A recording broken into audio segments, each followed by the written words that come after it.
Okay, let's be honest. There's not a lot of interesting things happening in this picture. It's really just an excuse or an exercise in framing or not framing, but composition.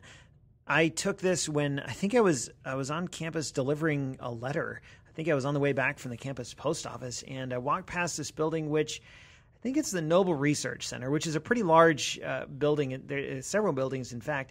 And I saw this particular building with what looked like smokestacks. I don't think they're actually smokestacks. I think they're just columns that rise from the back of this building, and they're like ventilation for chemicals and things like that. But I don't think they're like pumping out smoke on a regular basis or steam or anything like that. But I thought, man, that'd be a kind of a cool picture. And I have my D7100 and my 50mm lens, and so the field of view is pretty condensed on that thing. And it's tricky to get photos with that get in as much scenery as you really want to. And so the trick then becomes, how do you work within those constraints to get a photo that you're looking for? And that's what I've tried to do here. I've tried to capture something about this building where you see some sky, you see the building, and then you see these smokestacks and maybe start to wonder a little bit about what's going on. I also tried to work with the perspective and show it from a particular angle, like right from the corner here, as opposed to directly from the side or directly from the front.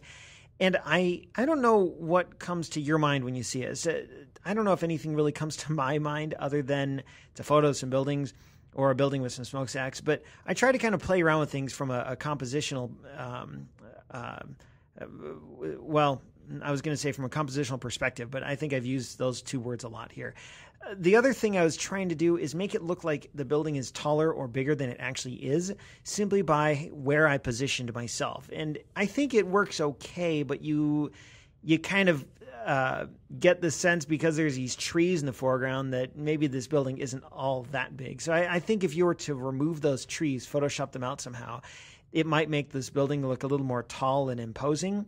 As such, there's no grand statement here, nothing particularly artistic or interesting about this, but it was just a little fun thought experiment, I guess, for me as a photographer, to try something with my camera that would play with perspective and point of view a little bit. So anyway, sometimes you just need those types of photos where there's nothing really grand going on. It's just a fun photo to take. So that's kind of what you have here.